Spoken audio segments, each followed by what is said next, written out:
Right, we have some questions today from the parishioners. The first one is about a saying of a father, you can be a saint in one day. How is this possible? Well, for most of us, it's not going to be the case. However, we do have the thief on the cross, who was crucified for being a thief. He was not a holy man. That was why he was crucified. It was a legitimate crucifixion. He was not there by accident. He was not there by some political reasons or someone hating him. He was there because he was a thief, and possibly even a violent thief. However, in seeing Christ on the cross, while initially he may have reviled him, he changed his mind and said, Lord, not only that, he recognized that the other man on the cross beside him was not only a good man, but he said, remember me, O Lord, in thy kingdom. And so, in other words, he saw him as, even as the cross, he believed that he is something bigger than that. He was going to be raised again.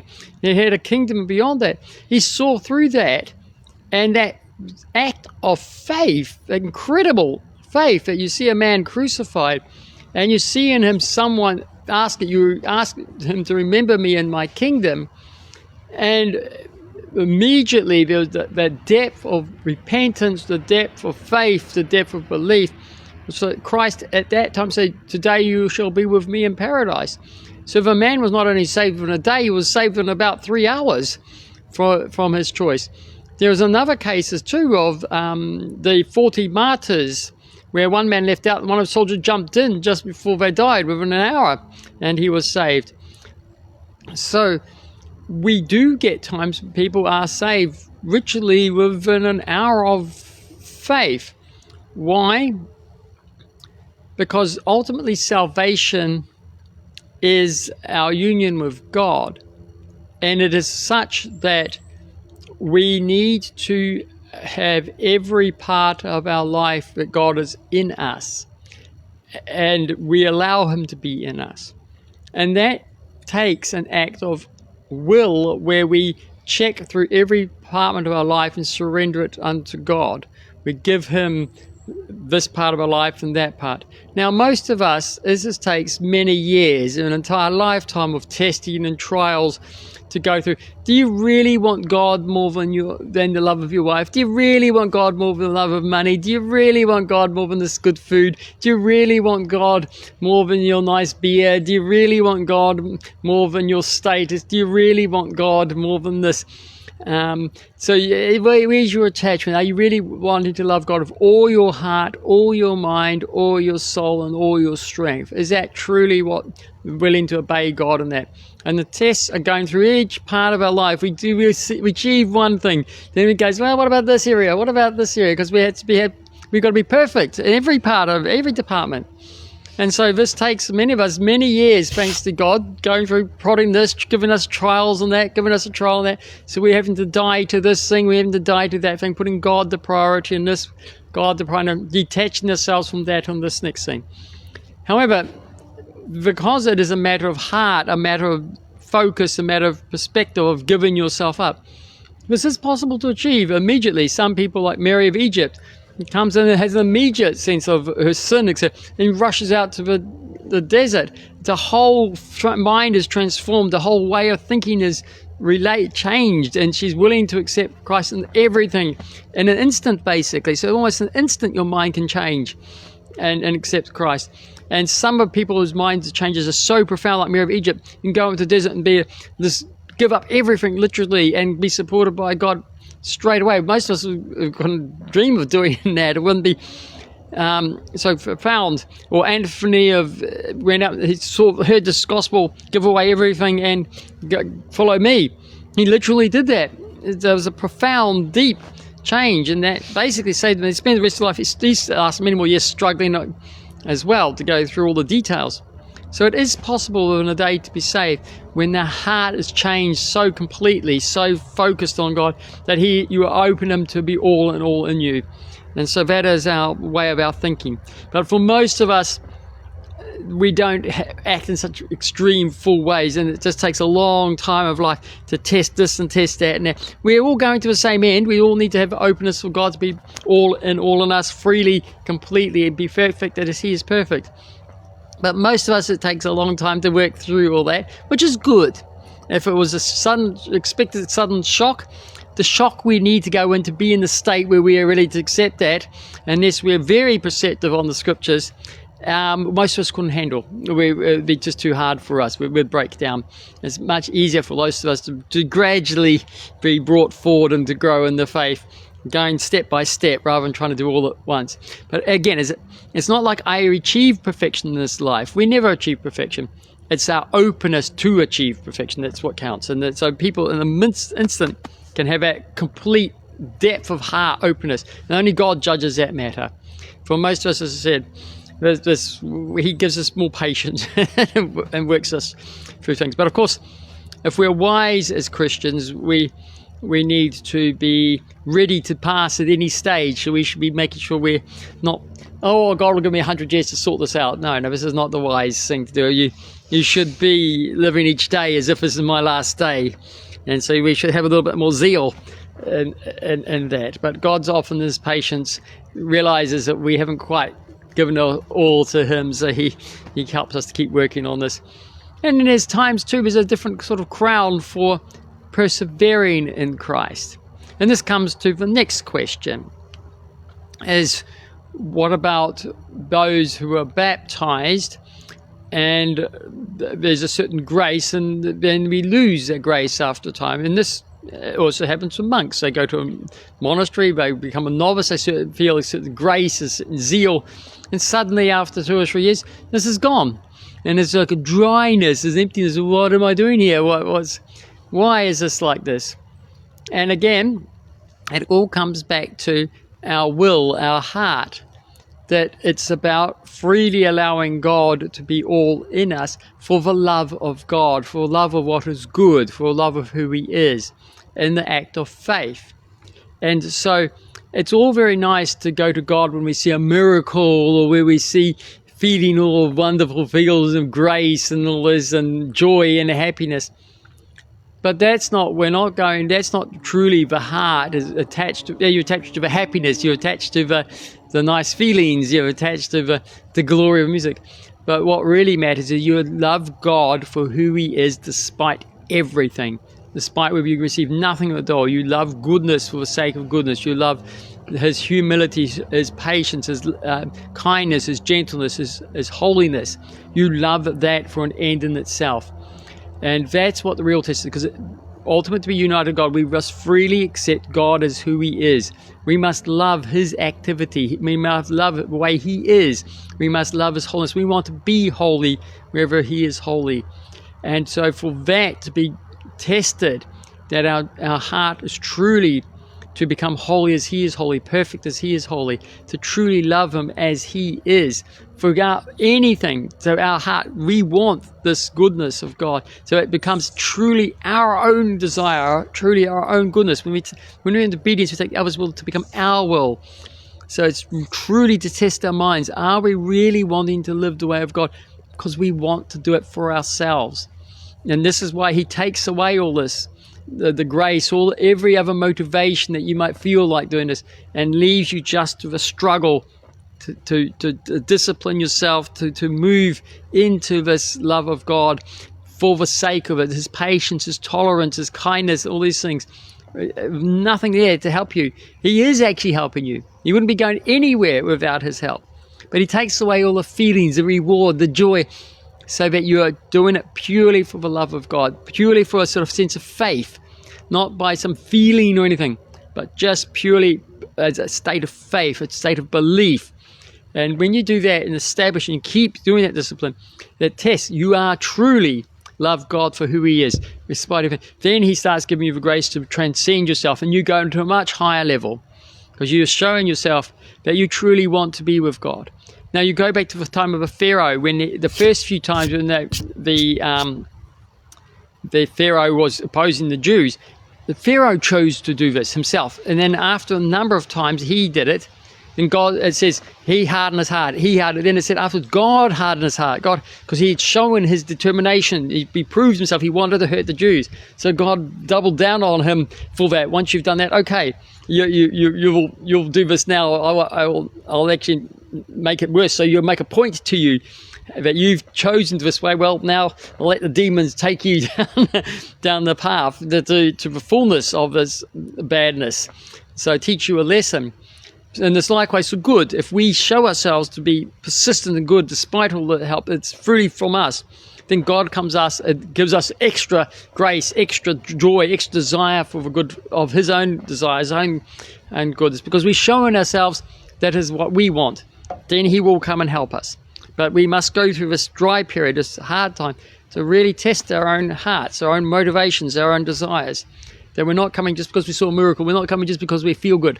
We're coming because we truly love God as who he was. We truly believe in him. We truly have a hope in him. We truly have that, despite everything that's impossible to see us. This is why often faith is in a state of doubt. We don't give clear signals and stuff.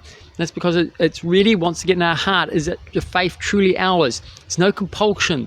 There's a freedom of it. And freedom is essential. Because we become like God, we must freely become like God. It's truly of ourselves. We must truly accept him of our own will, our own desire, not because he's forcing us to be there. It must be truly of ourselves, because that's truly he is himself like this. And our union requires this. And some people are going to have it in an instant, but most of us, it takes time to get through there. And that's as a dryness, it's that test. And that is so we truly become like him. And once we've shown ourselves, he will bring us into that likeness. He will bring us into his glory. And we must be patient in these things. So that is why when you go through baptism, you start with initial joy to give you kick-started, to keep you going, because otherwise you'd give up.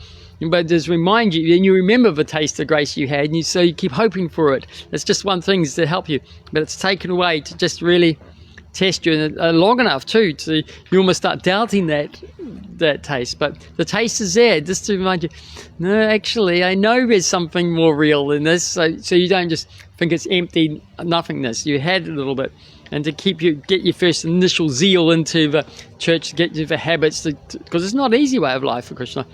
So initially he helps you get going, to give you that zeal, but then later it's taken away. So this is common.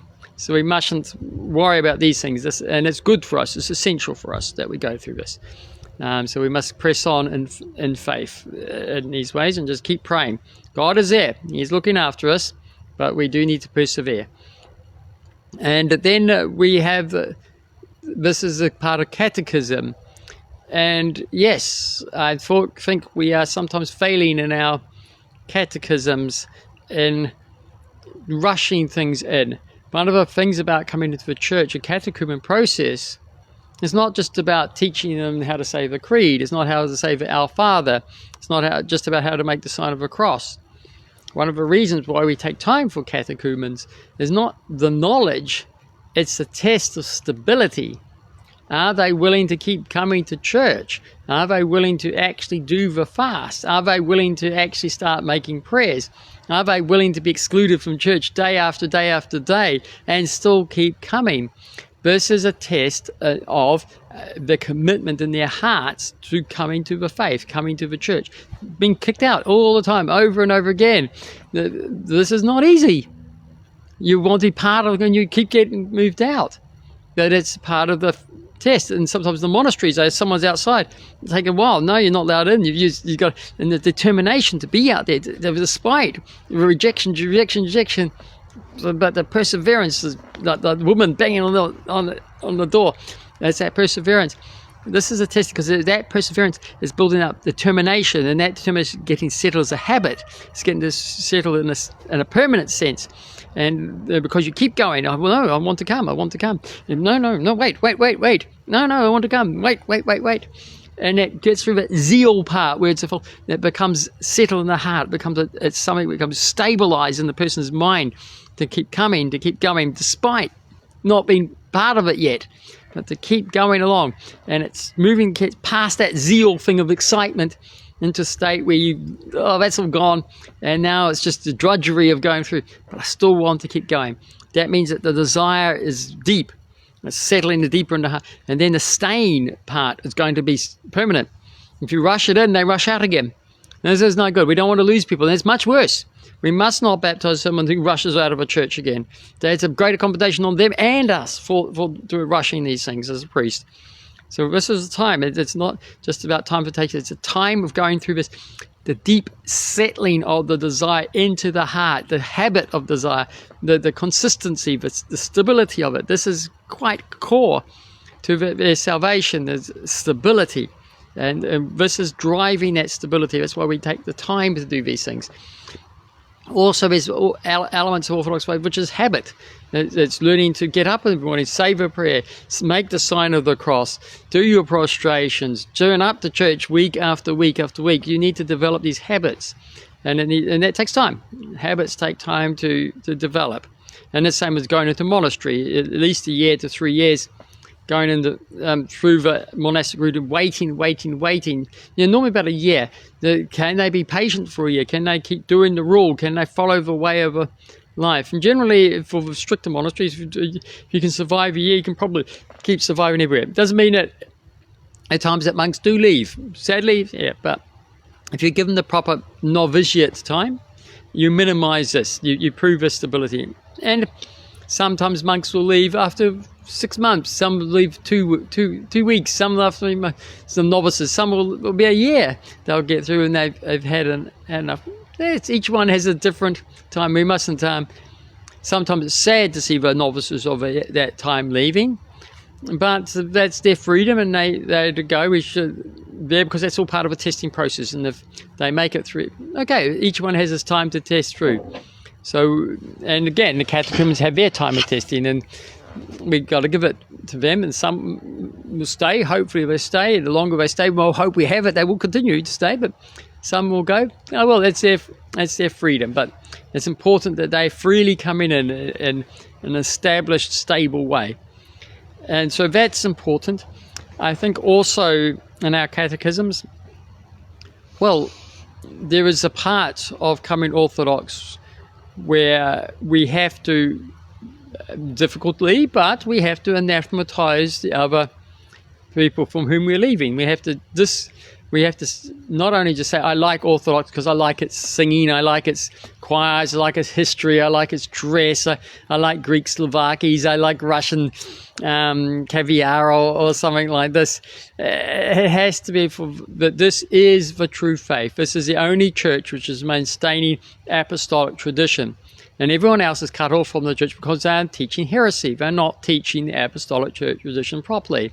And you have to anathematize that. You have to be, again, this whole position. I am dedicated to the church, dedicated to the faith of the church, for doctrines of the church, for teachings of the church. I'm not here for some other reason. I'm here because it is the truth. And therefore, and the other groups out there are not the truth. And you have to write a document to say, I anathematize these. I no longer agree with these. Again, you've got to be settled in your opinion in that. You're writing this thing before God, signing your name that this is what you believe. You will be accountable to God for that. And so we need to have people establish that they are truly doing that, not just some whim at a moment, but it's something that is done consciously, which is another thing in the East at least, where in the baptism you repeat things in triplicate. The idea of triplicate is to get away from just saying it quickly once. When you repeat it 3 times, is a symbol of you really mean it. And that is symbolic. Now, of course, you can in the ceremony get carried away and say it 3 times if you haven't got it established otherwise. But nevertheless, that is a symbol of do you really mean it.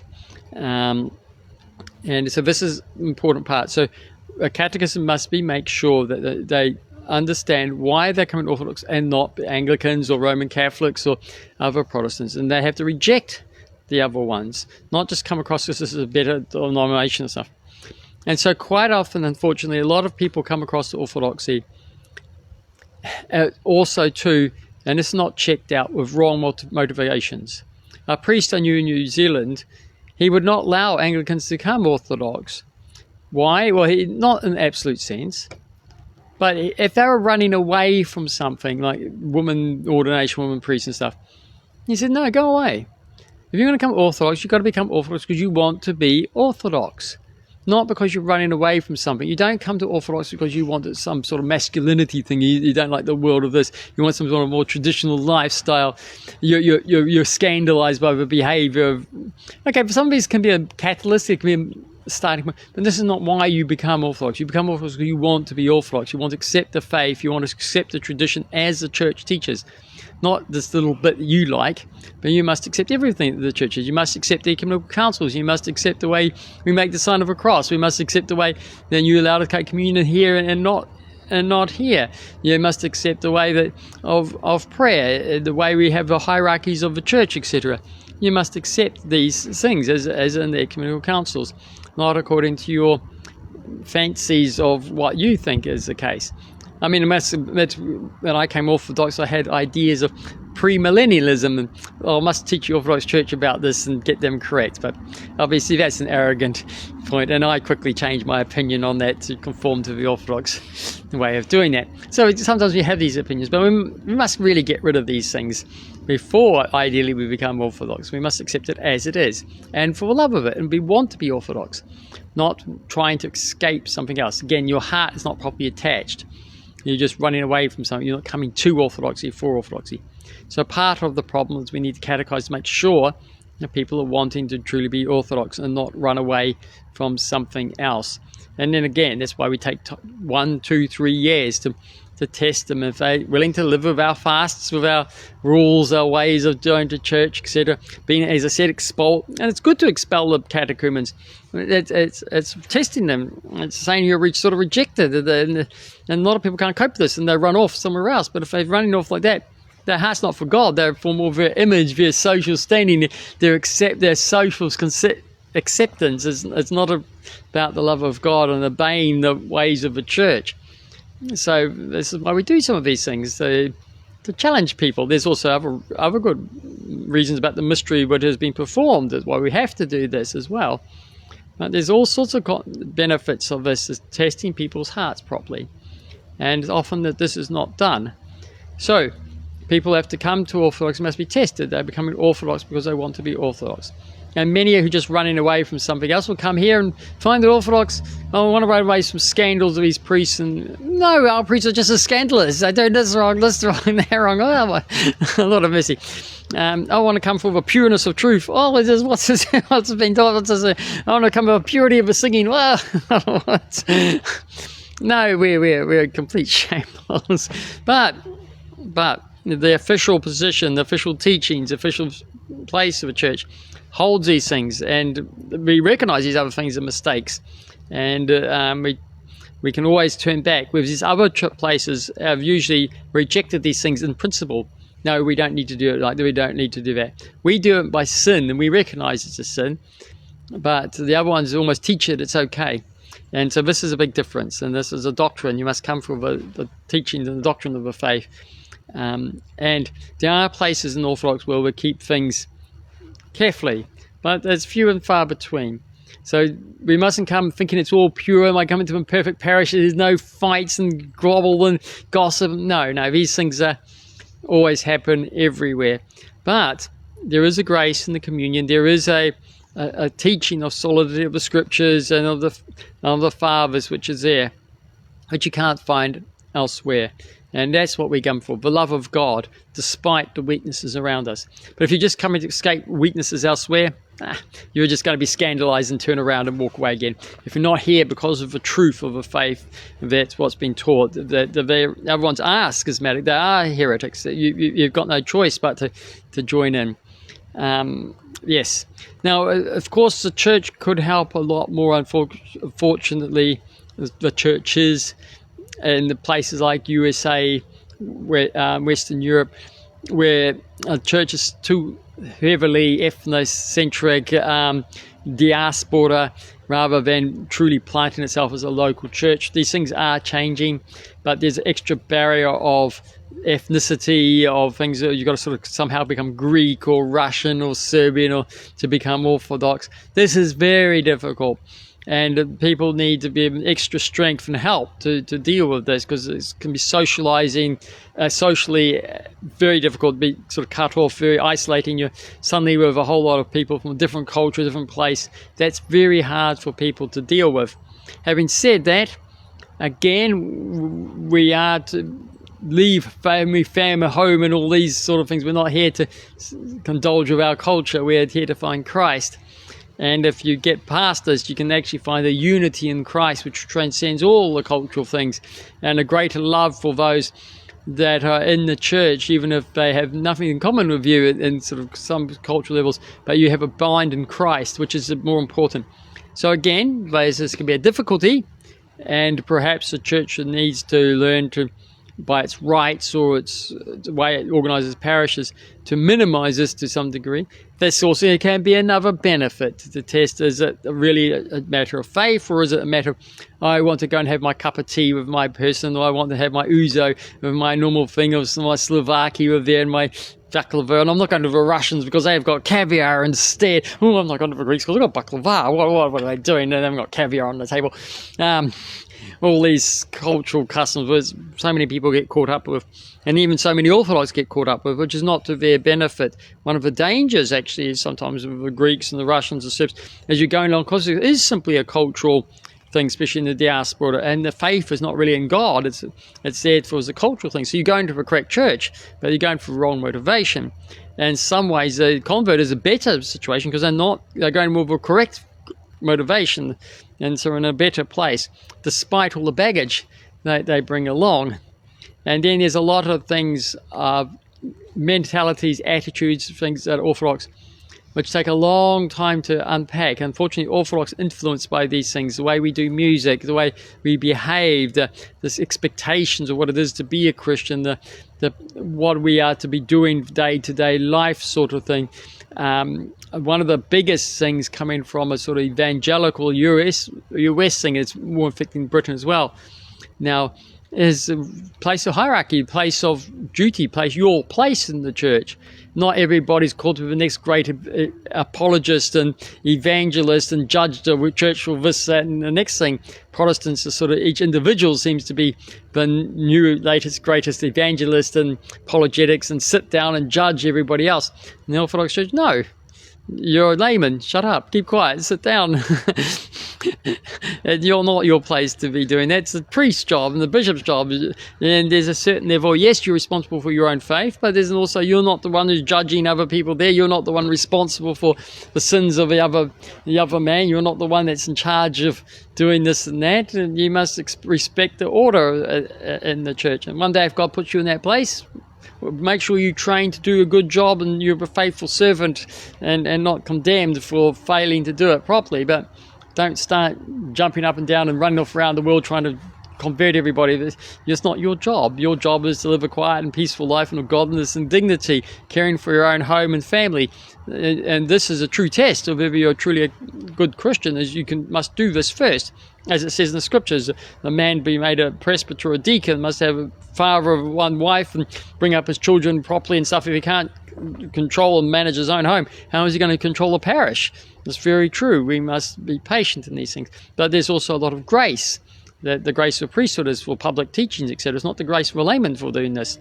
Your job is to look after your home and family, have private conversations, but not to jump in line. But these are things that Protestants come along and they want to start the next website and jump into public arguments and stuff online, and they want to start judging this person for doing that and this person for that. They may be right, but it's not their place to do that. And at times we just got to do what is our order to do and wait till we're appointed by grace, not by blessing or permission from a bishop. That's not it. The things are by grace, by ordination. You can't just get a blessing to go and preach online. You must actually be someone who's got the ordination to preach publicly. And even then you must only preach according to your territory. So, yes, these mentalities coming from modern world Protestantism need to be unpacked as well. And things like, I've saw paratrix organizations, which the Protestants love to do, is student fellowships here and this. Whoa. We must be careful to work in the church with the leadership of the church and according to the church and as our family, and not try to do things that move outside that boundary for the sake of the church. So these mentalities, it's hard, and the modern world's pushing it, and quite often the influence even the bishops to start thinking like this. But when you go into the depth of Orthodox faith, no, this is not the way where we do things. And so that takes a lot of time. So you must be careful coming in, I've got all these ideas of how to raise money and how to do this. No, Protestant ideas. They're not the way Orthodox Church thinks and things. You need to learn how the Orthodox Church does it in a very traditional way, in the most traditional, not the modern way sometimes it's done, but in the deepest traditions, the best traditions of the church, which you can see consistently through the canons, through the practice of church. Then learn to submit to these things, then you'll understand better. So this takes time. So we mustn't rush to leadership, particularly after coming into the church, because there's so much, there's countercultural kind of things to learn. So anyway, always people come, people unfortunately will leave, but they need to be tested. They need to be tested initially before they come in. There's stability. They need to be made sure that they understand that it's not all going to be roses here. There's scandals and all sorts of things. You're coming for the faith of Christ. You're coming for the death and resurrection of Christ. You're coming for the apostolic tradition, which have been held faithfully, and that's nowhere else to be found. Otherwise, you'll leave again very quickly. You're not going to survive. You've got to come grounded for that and only for the love of God, and then you can stay. But again, you need to be tested that this is truly what they're doing. The priests need to make sure that we're in that testing. All these numbers and people coming in. No, this is evangelical mentality. I got all this. No. We want people who are going to live the rest of their lives as Orthodox, stably in the faith, not people who come and go. That's no good, and that's to our condemnation if that happens. They need to come and be stable in the church. So we need to take the time to do that. Now, there's all sorts of pressures in all sorts of places against that sometimes. We must be patient with those who are not like always doing that. But yeah, this is the way of the Orthodox faith.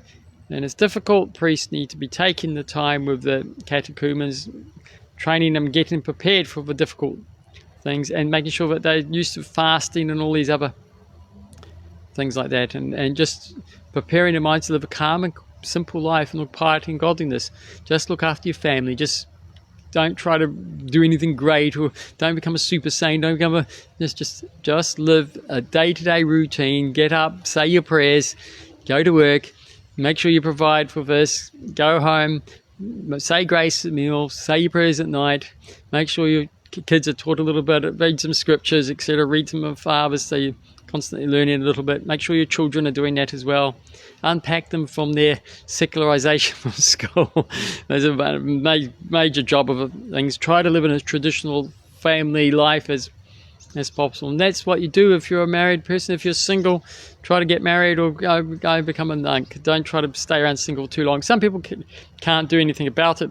In that case, just give a bit more dedication to church, to reading, etc. But don't start thinking yourself as the next great teacher or whatever. Just keep a quiet life. Get on with your business, your work. Give money to help the church and these things. Anyway, I hope that answers some of the questions. Yes, anything else Father. for today? No, very, All right. very helpful, Father. For me, just one note on what you said when the catechism is not done properly. I know the priest who is in Slovakia for 26 years, and he admitted at the beginning he didn't spend enough time with it. He baptized a lot of people.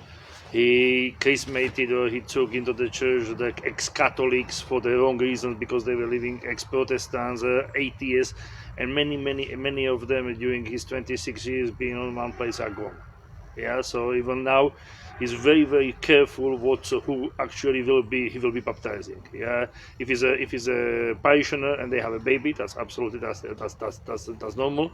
But if it's some